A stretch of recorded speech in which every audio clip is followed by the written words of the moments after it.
Hey guys, for today's video, isamahan nyo kami dito sa may Manila Cathedral. Sinamahan ko si mama dahil first time niya dito sanang magsimba sa Manila Cathedral. Kaso pagdating namin doon is 6 PM pa ang next na simba. Kasi during the time, 3 PM kami dumating, meron doong kinakasal. Dalawang set ang kinakasal. So pumunta kami doon sa may San Agustin Church. Same din ang senaryo, 6 PM pa ang next na simba at kasalukuyan ding may kinakasal doon at isa pa ang susunod. So while waiting, so ito na lang muna ang point of view namin dito sa harap ng Manila Cathedral. So gala-gala na lang ang nangyari sa aming planong pagsimba. So guys, thank you so much for continuing. Please do consider subscribing to this channel and I hope you do so para lumago naman tayo. So this is my mother pala, no?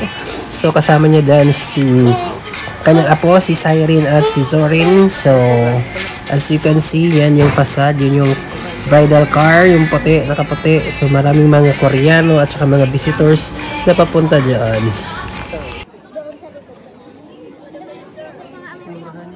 Kulod ma. So as you can see, sobrang dami talaga ng mga turista kapag Sunday pala dito sa Manila Cathedral. Mostly iba-ibang lahi ang pupunta doon. Maraming Koreano, Chinese na pupunta lang din sila doon para nagpicture. So may isa pang Koreano doon sa loob na pumasok din malapit sa pulpit. Kaso tinawag siya ng guard kasi nga merong exclusive or private event or yung wedding na ginaganap. So ayan o. So maganda din pala dito, safe dahil ang security nila ay ini-scan talaga lahat ng mga bagahe. So ito yung sa loob ng Manila Cathedral. As you can see, nakikita ninyo, andyan pa yung Christmas tree nila. Sobrang daming mga turista dyan. So ayan, lumalabas na yung mga participant doon sa kasal. Kasi nag-rehearsal sila. So itong Manila Cathedral pala is mas maliit siya kumpara doon sa simbahan ng Quiapo. So mas malaki yung simbahan ng Quiapo. Though magkaiba-iba lang sila ng facade ng simbahan. So ito naman is part pa rin ito ng Manila Cathedral. Ito yung doon parang sa history ng cathedral through the town. So yan yung buong mapa or buong architectural design ng Manila Cathedral. So doon yung sa gilid ng Manila Cathedral makikita sa loob, sa gilid na side. So syempre picture muna tayo. O yan si Mother.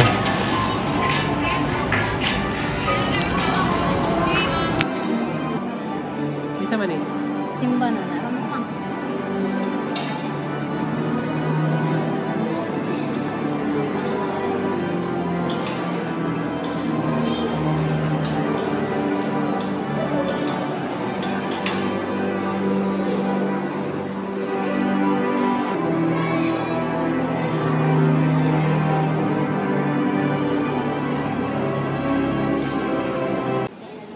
Daddy, Chinese to. Ito Korean.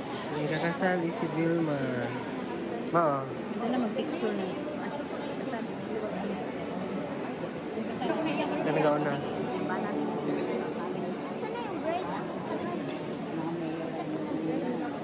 Welcome to Manila Cathedral.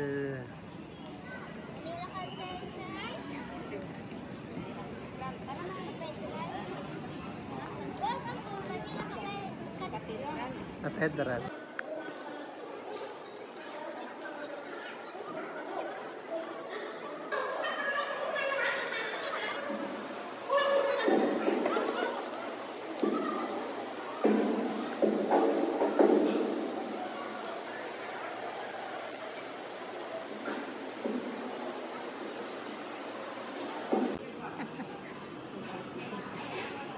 Mga old house, oh. Ano yung G7?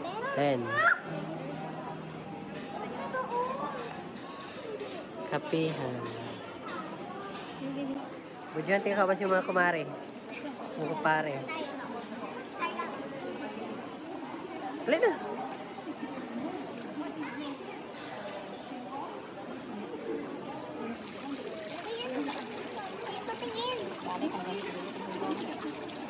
May buko na. Mga restaurant ito sa taas. May ano din pala dito. Museum sa taas.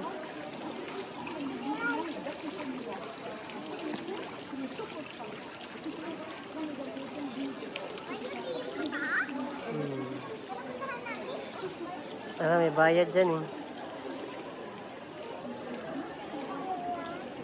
Pero, museum. Ang ilang attraction. Ito sila kumari, oh. Post niya. Video. Paklay na.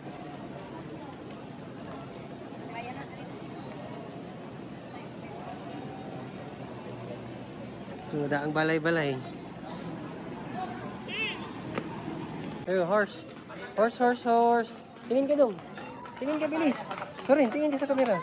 Bye-bye, horse. Tingin ka sa camera. Bye. Bye, horse. Bye-bye. Bye, horse.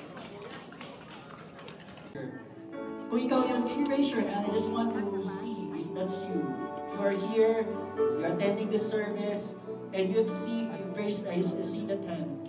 You know, if you're that person, I believe that God is specifically reminding you that my son and my daughter, you are a child of God. You are loved and you are accepted.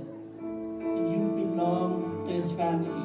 To this family, no matter what you've been through, no matter what happened last year, this is the identity that you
Kaway-kaway na yun.